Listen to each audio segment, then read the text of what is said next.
அடங்கும் நாள் இல்லா அமர்ந்தனை காணார்க்கு தொடங்கும் நாள் நல்லதென்றோ நெஞ்சே தொடங்கும் நாள் நல்லதென்றோ.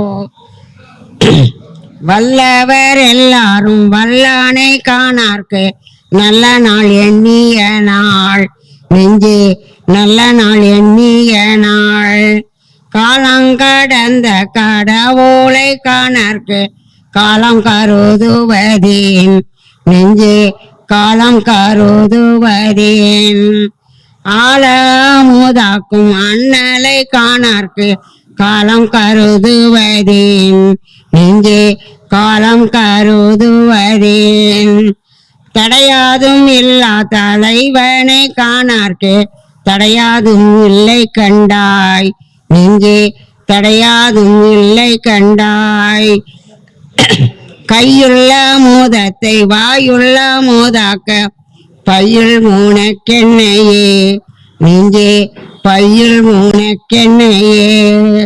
என் உயிர் நாதனை நான் கண்டனைதற்கு உண்ணுவதென்ன கண்டாய் நெஞ்சே உண்ணுவதென்ன கண்டாய். எல்லாமுடைய அருட்பெருஞ்சோதி அற்புத கடவுளே அருட்பெருஞ்சோதி அற்புத கடவுளே இது தொடங்கி எக்காலத்தும் சுத்த சன்மார்க்கத்தின் முக்கிய தடைகளாகிய சமயங்கள் மதங்கள் மார்க்கங்கள் என்பவற்றின் ஆச்சார சங்கற்ப விகற்பங்களும் மரணம் ஆசிரமம் முதலிய உலகாச்சார சங்கற்ப விகற்பங்களும் எங்கள் மனதில் பற்றாத வண்ணம் அருள் செய்தல் வேண்டும். சுத்த சன்மார்க்கத்தின் முக்கிய லட்சியமாகிய ஆன்மநேய ஒருமைப்பாட்டு உரிமை எங்களுக்குள் எக்காலத்தும் எவ்விடத்தும் எவ்வளவும் விலகாமல் நிறைந்து விளங்க செய்வித்து அருளல் வேண்டும். எல்லாமாகிய தனிப்பெரும் தலைமை அருட்பெருஞ்சோதி ஆண்டவரே தேவரே திருவருட் பெரும் கருணைக்கு வந்தனம். சுத்த சன்மார்க்க ஆகாரம் சுத்த சன்மார்க்க சாதனைகள் எக்காலத்திலும் பூக்காதிருக்கின்ற வஸ்துவை கொள்ள வேண்டும். பூக்காத வஸ்துக்கள் யாவனில் சர்க்கரை, தேன், கற்கண்டு, வெல்லம், அயம் முதலிய செந்தூரம், தாமிரம், அயம் முதலிய பஸ்பம் அதனால் அவசியம் ஆகாரத்தின் முக்கிய வஸ்து மேற்கொடுத்தவை. பரியாயத்தில் சர்க்கரை என்று லவணத்தை சொல்வதும் உண்டு. மேற்படி லவணத்தை துருசு போக்கி ஜெய லவணமாய் கட்டி ஆகாரத்தில் கொண்டால் தியாகம் நீடிக்கும். இதன்றி சத்துவ பதார்த்தத்தில் லவணம் சிறுக சேர்த்து கொள்ளவும் கூடும். சன்மார்க்க ஆகாரம் நெய், பால், தயிர், மோர் இவைகளை ஆகாரத்தில் விசேஷம் சேர்ப்பது தியாக நஷ்டம். மனிதர்களுக்கு எல்லா தாதுக்களும் முதல் தாது கொழுப்பு, அதன் சத்து நெய், அதை எடுத்தால் தியாக நஷ்டம். இது போல் பசுக்களின் முதல் தாது நெய், ஆதலால் அதை எடுப்பது சுத்த சன்மார்க்க மரபல்ல. சன்மார்க்கத்தை தியாக விருத்தி செய்து கொள்வதற்காக புறப்புற அமுதம், ஆதலால் ஊற்று நீர், பொட்டலை, கரிசலாங்கண்ணி, வாழை, தென்னை முதலியவற்றின் மேல் பெய்கின்ற பனிசலம், மழைசலம் இவைகள் தான் சுத்த சலம் அல்லது அமுதம் அல்லது சாதாரண ஜலமும் கொள்ளலாம். அதாவது மேற்குறித்த ஜலத்தை 5 2 பாகம் நிற்க காய்ச்சி சர்க்கரை, வெல்லம் இவைகளை சேர்த்து குடிக்கலாம். இவர்கள் தியாக விருத்தி செய்யும் சுத்த சன்மார்க்க மரபிற்குரியது இனிப்புத்தான். ஆதலால் தேன், சர்க்கரை, கற்கண்டு, வெல்லம் இவைகளை ஆகாரத்தை செயல்கூடிய உத்தமம். உரைநடை பகுதி வாசித்த சிவபிரகாசம் ஐயா அவர்களுக்கு சங்கத்தின் சார்பாக வணக்கத்தை தெரிவித்துக் கொள்கிறோம்.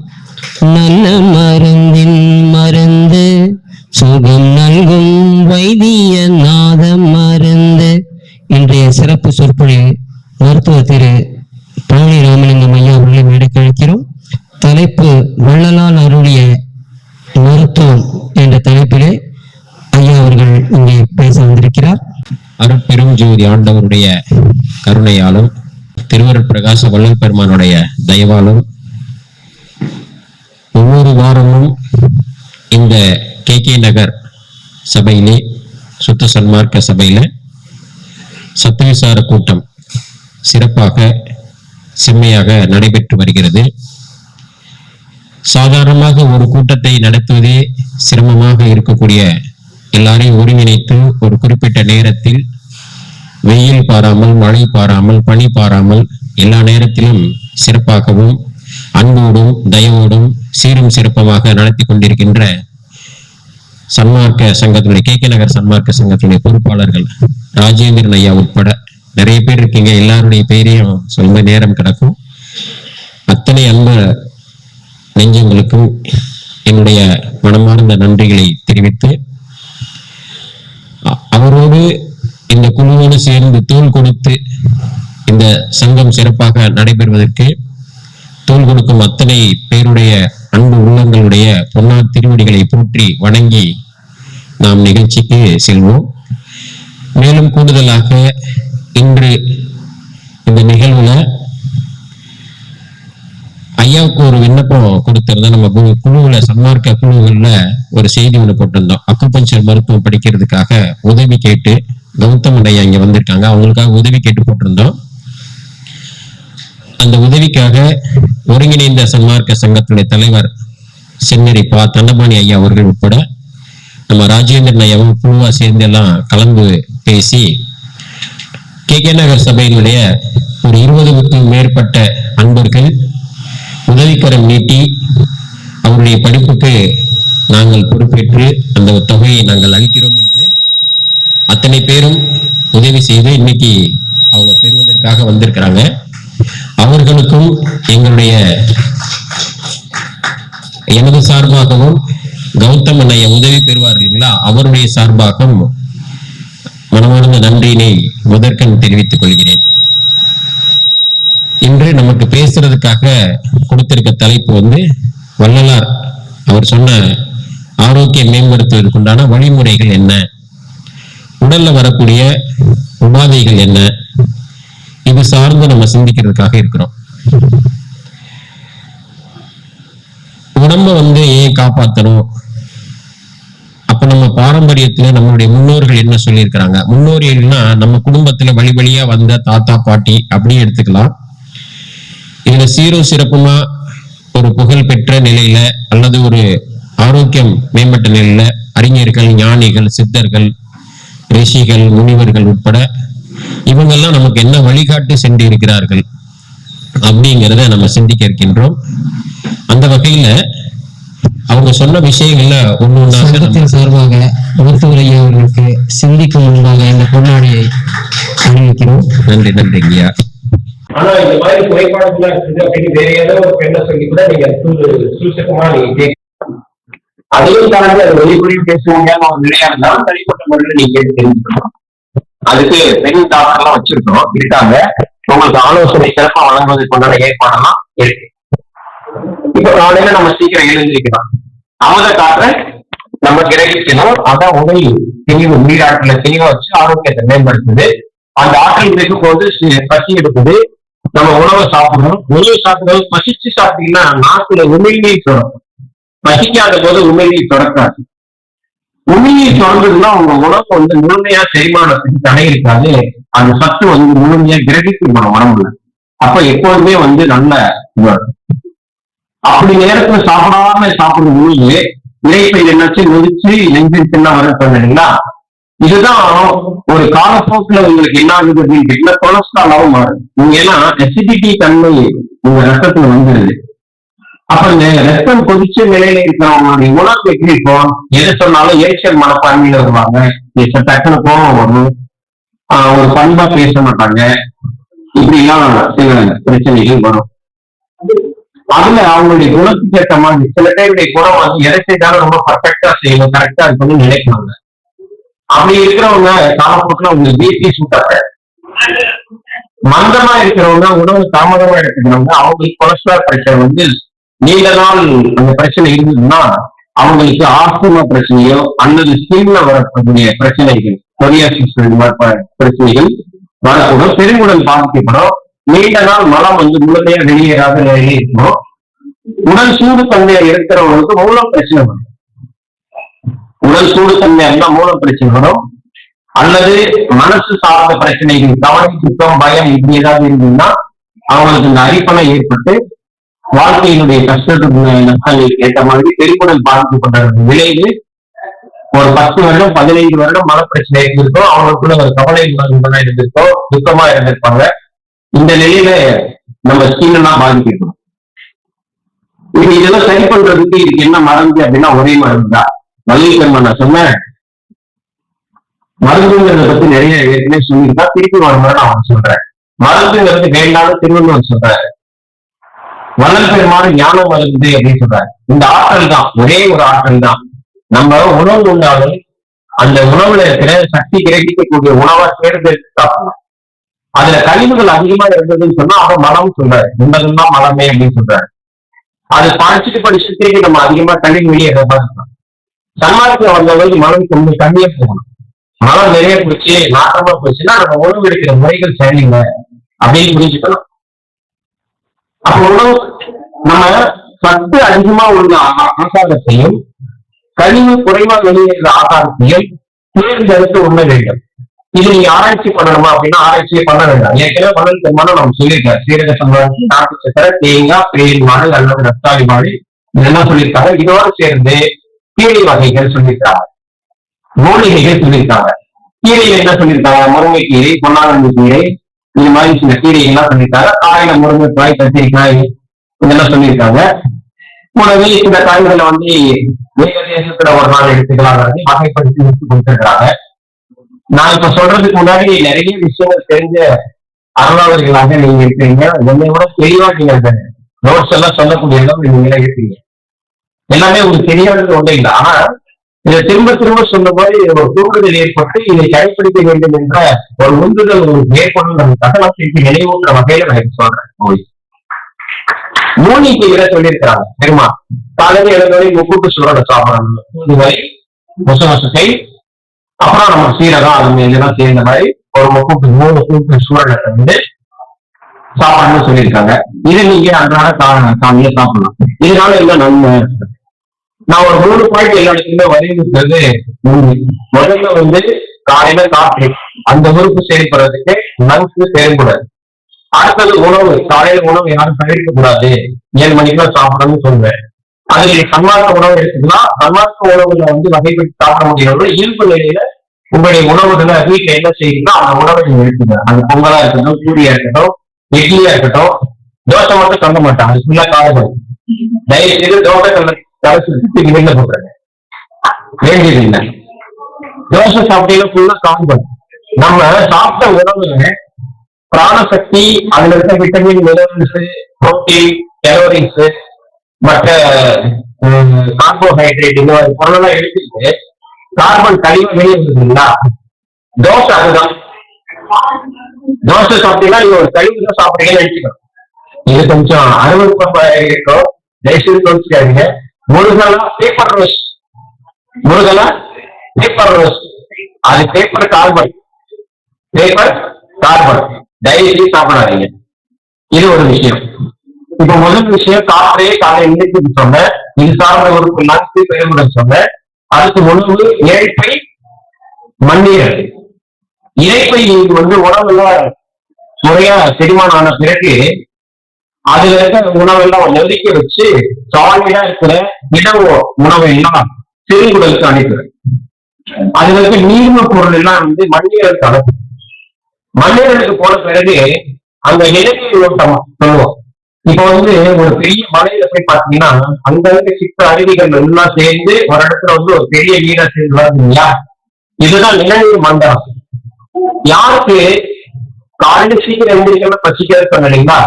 அதே மாதிரி யாருக்கு உடல் இழைப்பு இல்லையா அவங்களுக்கு அந்த நிலநீர் மண்டலம் வேலை செய்யறது. அவங்களுக்கு பல ஹார்மோனல் பிரச்சனைகள் வரும். அதனால உடல் உழைப்பு வந்து நிச்சயமாக வேண்டும். இப்போ வாகன வசதியும் வந்ததுனால தான் நம்ம நடக்கிறதுலாம் கிடையாது. அப்புறம் கீழே எந்திரிச்சு உட்கார்ந்து எந்திரிக்கிற பழக்கம் கிடையாது. கீழே அமர்ந்து உணவு சாப்பிடக்கூடிய பழக்கம் இல்லை. ஒரு மாடிப்படி ஏறினா கூட இன்னைக்கு கஷ்டப்படக்கூடிய ஒரு நிலை இருக்குது. அப்ப அந்த காலத்துல ஒரு நெல் மூட்டையை தூக்கிக்கிட்டா மேல வசப்போ மேல போடுவாங்க மரணையில. இப்ப வந்து நம்ம உடம்பு மட்டுமே தூக்கிக்கிட்டு முதல் மாடி 2வது மாடி போனதுல மூச்சு வாங்க. அப்படி ஒரு நிலையில் நம்ம வாழ்ந்துட்டு இருக்கோம். அப்படின்னா என்ன ஆச்சுன்னா நம்ம உடம்புல உயிராற்றலுடைய பிரிவு குறைஞ்சிது, உயிராற்றல் அந்த பிரிவு வந்து தளர்ந்துருச்சு அப்படிங்கறத புரிஞ்சுக்கலாம். இப்போ இதுக்கு அடுத்தது நம்ம என்ன செய்யறோம் அப்படின்னாக்க, மூன்றாவதாக இரவு உறக்கம். இரவு உறக்கம் நம்ம ஒழுங்குறதுனால என்ன ஆகும் கேட்டீங்கன்னா, நம்ம உடல்ல சரிப்படக்கூடிய எல்லா செயல்களையும் கல்வியுடன் திட்டப்பை சரி செஞ்சுக்கணும். இப்ப மதிய உணவு நீங்க வந்து குறைவா சாப்பிடலாம், இல்ல அதிகமா சாப்பிடலாம், உங்களுடைய விருப்பத்தே இருக்கு, அதுல ஒன்றும் தப்பு கிடையாது. ஆனா ஒரு விஷயத்தை நீங்க கவனம் வச்சுக்கணும். முதல் விஷயம் என்ன கவனத்துல வச்சுக்கணும்னு கேட்டீங்கன்னா, நீங்க சாப்பிடும்போது உங்க உடம்புல வந்து உங்க உடலுக்கு உறுப்புக்கு உகந்ததா, ஆரோக்கியத்தை கொடுக்குமா, அந்த வார்த்தை சொல்லிக்கலாமா, உபாயமா இல்ல அபாயமா அப்படிங்கிறத நீங்க கவனிக்கணும். நம்ம சாப்பிட்டா உடலுக்கு அது உபகாரத்தை கொடுக்கும், உபாயமா இருக்கும், சத்து கொடுக்கும், தெம்பு கொடுக்கும், கழிவுகள் குறைவா இருக்கும், இப்படி ஒரு ஆராய்ச்சி மனப்பான்மையில் உணவை சாப்பிடணும். அப்படி அதனுடைய நன்மைகள் மாறிட்டு வருதுன்னா நமக்கு தேவையில்லாத உணவு விட்டுடலாம். அப்ப பட்டியலுக்கு மேல எப்பவுமே சுறுசுறுப்பா இருக்கிறவங்க என்ன பண்றது, ஒரு டப்பாவை நல்லா கல்கண்டு வச்சுக்கோங்க, நாட்டு சக்கரை வச்சுக்கோங்க, சீரன் சம்பா அரிசி, மாப்பிள சம்பா அரிசி வறுத்து அதை மிக்சியில பொடி பண்ணி ஒரு டப்பால போட்டு வச்சுக்கோங்க. போற இடங்கள்லாம் பசி இடத்துல ஒரு சோறு வறுத்துல ஒரு ஸ்பூன் அள்ளி வாயில போட்டுட்டு நாட்டு சர்க்கரையை கொண்டு சப்பி சாப்பிட்டு வெந்நீர்ல சீரகம் கலந்து அந்த வெந்நீரை குடிச்சுக்கோங்க. எப்பவுமே சுறுசுறுப்பா இருக்கலாம், ஆரோக்கியமா இருக்கலாம், எல்லா விதத்திலையும் உங்களுக்கு அது நல்ல தன்மை கொடுக்கும். இதையெல்லாம் நம்ம இன்றைக்கு சூழ்நிலைக்கு ஏற்ற மாதிரி செஞ்சுக்கலாம். இது செய்யறதுக்கு கடினமான வேலையா அப்படின்னு கேட்டா ரொம்ப கடினமான வேலையா கிடையாது. ஒரு 1/2 கிலோ அரிசி வாங்கினா 1 கிலோ அரிசி வாங்கினா கொஞ்சம் லேசா நெய் விட்டு நல்லா பொடி வச்சு நம்ம அம்மாக்கள் தாத்தா பாட்டிகளும் நம்ம செஞ்சு கொடுத்துருக்காங்க. நிறைய பேர் வந்து பழனிமலைக்கு வந்து நடைபாதையே போவாங்க. புதுக்கோட்டை காரைக்குடி சொன்னா நிறைய பேர் நீங்க வந்து பழனிமலையில பணம் விசேஷம் நடக்குதோ நடைபாதையை பயணம் செய்வாங்க. அப்ப நடைபாதையா போறவங்களுக்கு உணவு அப்பெல்லாம் என்ன எடுத்துட்டு போனாங்கன்னா, பொடி வச்சிய பொடிச்சுட்டு அம்மில அரைச்சு பொடி பண்ணதை துணிப்பையில போட்டு கட்டிக்கிட்டு கூட வந்து வெள்ளை கட்டி எடுத்துட்டு போவாங்க. எங்க அம்மாவே செஞ்சிருக்காங்க, நானும் கூட போயிருக்கேன். இதுதான் வந்து விரதத்துல சாப்பிடக்கூடிய உணவு. தண்ணி மட்டும்தான் குடிப்பாங்க. விரதம் இருக்கிற காலங்கள் கூட தண்ணி குடிச்சுட்டு காலையில மாலையில இது மட்டும் சாப்பிடுவாங்க. இப்ப வள்ளலாறு விரதம் நம்ம மேற்கொள்ளலாம், இது போன்ற சில உணவுகளை சாப்பிடலாம். பொதுவாக ஒரு சில நிகழ்வு வந்து சொல்லுவேன். வள்ளலாறு விரதம் காலையில 8 மணில இருந்து மதியம் 12 மணி வரைக்கும் வாய் திறக்கும் போது பேசுறதுக்காக பயன்படுத்துங்க. கொஞ்சம் நீர் அறந்த தாகமா இருந்தா நீர் அறந்துங்க. வேற எந்த உணவும் அந்த நேரத்துல போகக்கூடாது. ஏன்னா ரத்த அணுக்கள் ரத்தத்தை உற்பத்தி பண்ணக்கூடிய நிலையில நம்மளுடைய மண்ணீரல் இறைப்படி நான் வேலை செய்யற நேரம் வந்து 8 மணில இருந்து 12 மணி வரைக்கும். அந்த நேரத்துல எதுவுமே சாப்பிடலாம். ஆனா சில நேரத்துல மருத்துவத்துக்காக வந்து சில சாறுகள்லாம் குடிக்க சொல்லுவோம். அந்த நேரத்துல கொஞ்சம் அது குடிச்சுக்கலாம். அது கொஞ்சம் அவங்களுக்கு சக்தியை ஊட்டக்கூடிய நிலையில ஈஸியா டைஜஷன் ஆகக்கூடிய உணவாக தான் தேர்ந்தெடுத்து சொல்லுவோம் மருத்துவ சொல்றீங்க. இப்ப அது மாதிரி எடுத்துக்கலாம். அப்ப மண்ணீரல் வேலை செய்யற நேரத்துல நம்ம உணவு சாப்பிடக்கூடாது. மண்ணீரல் வேலை செய்யற நேரம் 9 மணில இருந்து 11 மணி. அப்ப ஏன் 8 மணிக்கு சொல்றீங்க சாப்பிட சொல்றீங்கன்னா, 8 மணிக்கு முன்னாடி சாப்பிடக்கூடிய உணவு ஒரு குறைந்தபட்சம் 1 மணி நேரமாவது இறைப்பையில வந்து நொறுக்கி வச்சு செரிமானம் பண்றதுக்கு ஒரு நேரத்தை கொடுக்கணும். அந்த நேரத்துல அது அதிகமா வேலை செய்யக்கூடிய நேரம். உச்சி பொழுதுல வெயில் அதிகமா வருவீங்களா, நடுவு இரவுல வந்து குளிர்ச்சி தன்மை இருக்கீங்களா, அது மாதிரி அதுக்கு ஒரு குறிப்பிட்ட நேரத்துல செரிமானத்துடைய வீரியம் வேலை அதிகமா செய்யும். அந்த நேரத்துல உணவு நம்ம சாப்பிடுவோம். பெருமானார் வந்து 12 மணிக்கு முன்னாடி சாப்பிட சொல்லி ஏதாவது நேரம் கொடுத்துருப்பாரு. காலையில எத்தனை மணிக்கு தேங்காய் வாய் இதெல்லாம் சாப்பிட சொல்லியிருக்காரு. தேங்காய் இதெல்லாம் எழுதி பிடிச்சுப்பாரு. காலையில 7 மணி, நீங்க 3 மணிக்கு இருந்துட்டு கண்டிப்பா 7 மணிக்கு பசிக்கும், சாப்பிடதான் ஆசை முடியுது. அந்த நேரத்துல சாப்பிடணும். காலை உணவை ஸ்கிப் பண்ணவே கூடாது. நீங்க நார்மலா உங்க வீட்டுல செய்ய சாப்பிடக்கூடிய உணவா இருந்தாலும் சரி, இதுவா இருந்தாலும் சரி. அப்ப முதல் விஷயம் காற்று, 2வது விஷயம் உணவு. காலையில சாப்பிடுறது இது பூமி சம்பந்தப்பட்டது, காற்று சம்பந்தப்பட்டது, ஆகாயம் சம்பந்தப்பட்டது. நீங்க காலையில இருந்து இரவு படுக்க போற வரைக்கும் நீங்க உணவுல என்ன தப்பு பண்ணீங்க, மனதால என்ன தப்பு பண்ணீங்க, இதெல்லாம் சீரமைக்கப்பட்டு செய்யறது கல்வியால திட்டப்படுங்க. 11 மணில இருந்து இந்திய காலம் 3 மணி வரைக்கும் 4 மணி நேரம் உங்க உடலை சீர் செய்யக்கூடிய நிலையில செயல்படும் ஆகாயம். அப்ப நீங்க தூங்கணும். தூங்குறீங்கன்னா இன்னொரு வார்த்தை சொல்லணும்னா உங்க உடலை இயற்கை கிட்ட ஒப்படைக்கிறீங்க, சரி பண்ணிக்கணும். அப்ப உங்க மனசு உங்க அறிவு செயல்படாத நிலையில பிரபஞ்ச ஆற்றல் உங்க உடம்புல அது சீர் செய்யும். இப்ப நீங்க இந்த பக்கம் ஒர்க் அடிச்சு படுத்திருக்கீங்க அப்படின்னா அது இந்த பக்கம் உடலை வைக்க சீர் செய்யும். சீர் செஞ்ச பிறகு அதுவே உங்க உடம்பு தீர்க்கும். நீங்களா பிறந்து படுத்திருக்கீங்களா இரவுல? உங்களை அறியாம எத்தனை நேரம் இல்லை அதுவா பிறந்து போகும். நீங்க பிறந்து படுக்கல. மேபி படுக்கிற நேரத்துல உங்க அசௌகரியத்துக்காக இந்த கை வலிக்குது, இந்த கழுத்து கொஞ்சம் வலிக்கிற மாதிரி ஃபீலிங் வேணா நீங்க பயன்படுத்தலாம். அது உங்க நினைவு இருக்கும்போது, மனம் அறிவு செயல்படும் போது, உங்க மனமும் அறிவும் செயல்படாத இயற்கை உங்க பிரபஞ்சமும் உங்களுக்கு வேலை செய்யுதுன்னா அது இரவுல கல்லீரலும் பித்தப்பைதான். உங்க உடல்ல என்னென்ன மாதிரியான உணவுகள் சாப்பிட்டீங்களோ அதெல்லாம் அந்த விஷத்தன்மையெல்லாம் போக்கி அந்த ஆற்றலை நெகிழிப்படுத்தி உடல்ல என்னென்ன தேவைகள் உங்களுக்கு இருக்குதோ அப்படியே சீர் செய்யக்கூடிய நேரம் அந்த 4 மணி நேரம். இதுக்கு இன்னும் சில விஷயங்களை உங்களுக்கு உதாரணமா கொடுக்கலாம். இரவுல யாரெல்லாம் கண் விழித்து பணி செய்யறாங்களோ அவங்க எல்லாருக்குமே இன்னைக்கு குழந்தையின்மை அப்படிங்கிற ஒரு நிலை இருக்கும். பார்த்துருக்கீங்க, உடல் சூடு அதிகமா இருக்கும், கண் ஆற்றல் குறைவா இருக்கும். கண்ணாடி சிறு வயதிலே கண்ணாடி போடுவாங்க, கைகள் கெட்டு போகுங்கிற நிலையை கண்ணாடி போடுவாங்க. அந்த பித்தப்பையில சேமிச்சு வச்ச பித்த நீர் எங்க சொல்றதோ கல்லீரல் சொல்றது. பித்தப்பையில தேக்கி வச்சு நீங்க எப்பெல்லாம் உணவு உட்கொள்றீங்களோ அதை வச்சு வச்ச பிறகு அந்த நீர் நம்ம உணவுல நீர்லையும் உணவுலையும் கலக்கும். கலந்து இந்த உணவோடு பரவி போகும்போது ஒவ்வொரு இடத்துலையும் ஒவ்வொரு செல்களுக்கும் அதனுடைய தரத்தை சரியா மேம்படுத்துறது பித்த நீர். அந்த நீர் சுரக்கலாம் நிறைய பேருக்கு கஷ்டம். இன்னைக்கு அந்த நீர் சேர்க்கப்பட்டு உணவு சாப்பிடும்போது ஒரு குறிப்பிட்ட நேரத்துல தேவைப்படுவது எப்படி ஒரு டேப்ல தண்ணியை தேக்கி வச்சு பயன்பாட்டுக்கு தகுந்த மாதிரி நம்ம அந்த நீரை விடலையோ அது மாதிரி போயிட்டே இருக்கா போயிட்டே இல்லையா? அது மாதிரி நம்ம உடம்புல பித்தப்பை நீ கழட்டி போடுற நிலைமை வந்துச்சு. எந்த ஆஸ்பத்திரிக்கு போனாலும் நீ பித்தப்பையை கழட்டி போடுற நிலைமை. பெண்களாக இருந்த மக்கள் யூட்ரஸ் கர்ப்பப்பையை கழட்டி போட்டுருவாங்க. சில பேருக்கு பித்தப்பையை கழட்டி போட்டுறாங்க. எந்த உறுப்பையும் நீக்கவே கூடாது. அப்படி பித்தப்பையை நீக்கிட்டா என்ன ஆகும்? நீர் சுரந்தது கல்லீரல்ல, ஆனா அந்த பையில தேக்க முடியாததுனால அது பண்ணி போயிட்டே. ஆனா உங்களுக்கு என்ன மருத்துவர்கள் என்ன அட்வைஸ் பண்றாங்க? 2 இட்லி சாப்பிடுங்க, அப்புறம் தேவையில்லை 2 இட்லி சாப்பிட்டுக்கலாம். அப்ப பித்த நீருடைய தரம் குறைந்து போனதுனால அவங்க சோர்வா இருப்பாங்க, முன்னேறது தெம்பு இருக்காது, மனம் ரீதியா கூட அவங்க பாதிக்கப்படுறாங்க. யூட்ரஸ் நீக்கப்படுறவங்க அத்தனை பெண்கள் கூட பாருங்க, யூட்ரஸ் ரிமூவ் பண்றவங்களுக்கு மனம் ரீதியா முன்ன இருந்த மனநிலை இப்ப இருக்காது. பித்தப்பை எடுத்த பிறகு அந்த தெம்பு இருக்காது, குழம்பிட்டே இருப்பாங்க. ஒரு நம்பகத்தன்மையோட ஒரு திறத்தன்மையோட எதையும் செய்ய மாட்டாங்க. ஒரு உறுதிப்பாட்டோட பேச மாட்டாங்க. இப்படிப்பட்ட ஒரு மனநிலையில அவங்க சரி அப்படின்னு வார்த்தை ஓடிட்டுதான் இருப்பாங்க. முன்ன இருந்த ஒரு பலமான உடம்பு அவங்களுக்கு கிடைக்காது, ஒரு பலவீனமான ஒரு நிலையில அவங்க வாழ்ந்துட்டு இருப்பாங்க. அதே மாதிரிதான் பித்தப்பை எடுத்தவங்களும் பாத்தீங்கன்னா முழுமையான உணவு அவங்களால நிறைவா சாப்பிட முடியாது. எளிமையில சிரிக்கக்கூடிய உணவு மட்டும்தான் அவங்க சேர்ந்து சாப்பிட முடியும். நம்மள மாதிரி விருப்பத்துக்கு ஏற்ற மாதிரி இன்னைக்கு ஒரு ஸ்வீட் வாங்கி வந்துட்டாங்க, இல்ல ஒரு காராசி வாங்கி வந்துட்டாங்க, இல்ல சமோசா வாங்கி வந்துட்டாங்கன்னா நம்ம நல்லா சொல்றது இல்லை. இருந்தாலும் நம்ம வீட்டுக்கு வரக்கூடிய யாரோ விருந்தினர் கொண்டு வந்துட்டாங்க அப்படின்னா விரும்பி அதை அவங்க சாப்பிட முடியாது. சாப்பிட்டாங்கன்னா அது அவங்களுக்கு சீக்கிரம் அவங்களுக்கு செரிமானம் ஆக்கி உடல்ல முழு சத்து கொடுக்காது.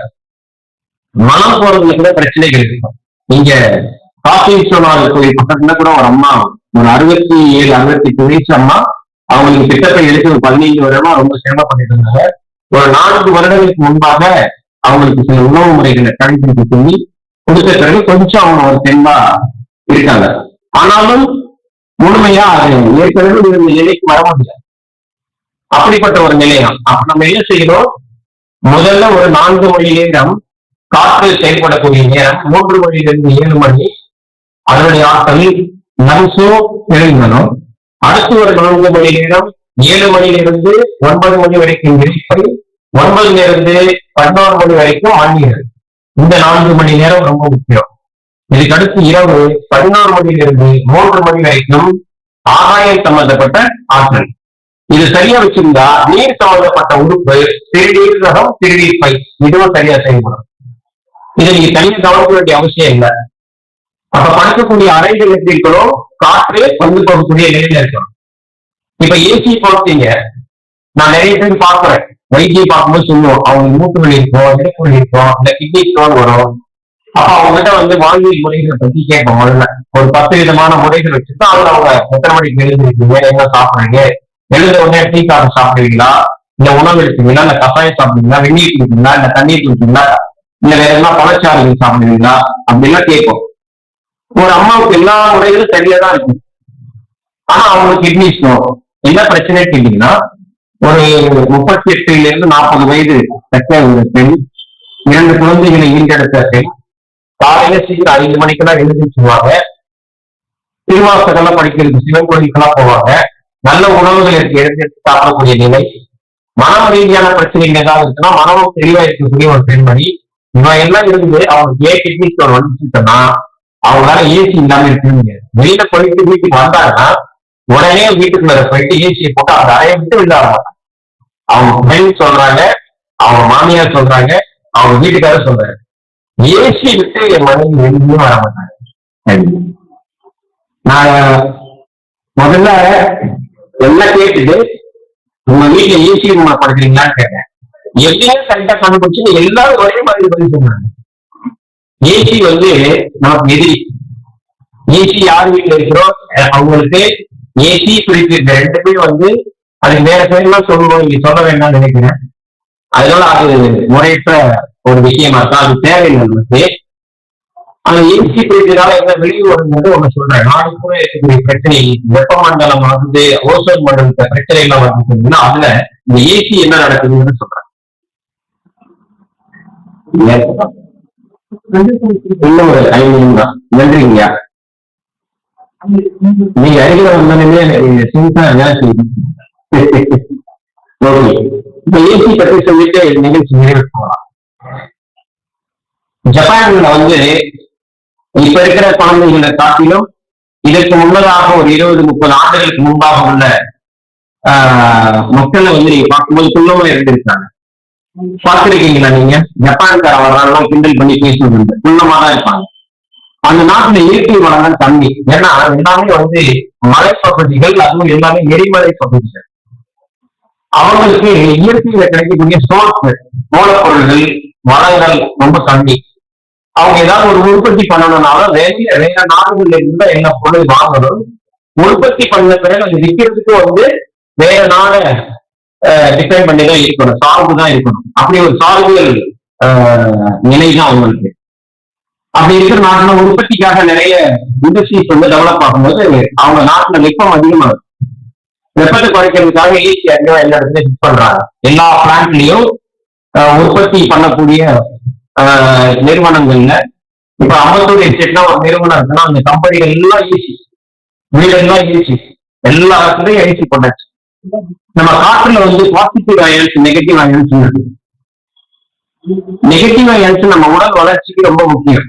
நீங்க மலை பிரதேசத்துல இருக்கிறவங்க எல்லாம் பாத்தீங்கன்னா நல்லா அதிகமா உயர்ந்த நிலையில வளர்ந்தவங்க இருப்பாங்க, பாத்துருக்கீங்க. நல்ல ஜெகஜாண்டிக்கா உடம்பையும் வச்சிருப்பாங்க. அது இயற்கை அவங்க வளர்ச்சி எடுத்து உடம்பு. நம்ம நாட்டுல கூட இயற்கையா வாழ்ந்த காலங்கள்ல இப்ப இருக்கிறதுக்கு முன்னாடி ஒரு 50-60 வருடங்களுக்கு முன்னாடி போனீங்கன்னா நிறைய பேர் அதுவாக இருந்துருக்காங்க. நீங்க பாத்துக்கலாம். நல்லா வளர்ச்சியா இருப்பாங்க, உடம்பு மாறுபட இருக்கும். எல்லாத்தையும் நினைச்சா எங்க 20 நாள் தூக்கிட்டு போகலாம். ஒரு ஆள் அப்படியே சொன்னாங்க தூக்கிட்டு ஆஸ்பத்திரி தூக்கிட்டு போடுவாங்க. 4 கிலோமீட்டர் 5 கிலோமீட்டர் கிராமத்துல இருந்து சைக்கிள் கூட போக முடியாத வழியில பைபாஸ்ல தூக்கிட்டு போவாங்க. இன்னைக்கு ஒரு ஆளை தூக்கிறதுக்கு 4 பேர் தேவைப்படுது. ஏன்னா நம்ம உடம்பு அவ்வளவு பலவீனமா இருக்கு இல்லையா? இப்போ இங்க இருக்கவங்க நம்ம எல்லாம் கொஞ்சம் குள்ளமா தான் இருக்குது, நம்ம குழந்தைகள் குள்ளமா தான் வளர்ந்துட்டு இருக்காங்க. இதுக்கு என்ன காரணம் கேட்டா ஏசில இருந்து வரக்கூடிய வேதியியல் மாற்றம் காற்றுல இருக்க நெகட்டிவ் அயன்ஸ் எல்லாம் அழிச்சு அது பாசிட்டிவ் அயன்ஸா மாத்திடுது. அதனால நம்மளுடைய ஹார்மோன்ல வளர்ச்சியை குன்ற வைக்குது. இது ஜப்பானுக்கு தெரிஞ்சிச்சு, அவங்க ஆராய்ச்சியில கண்டுபிடிச்சாங்க. கண்டுபிடிச்சவங்க என்ன பண்றாங்க, அரசாங்கம் இது ஒரு நிலைக்கு மாற்றம் கொண்டு வரணுமே அப்படின்னு.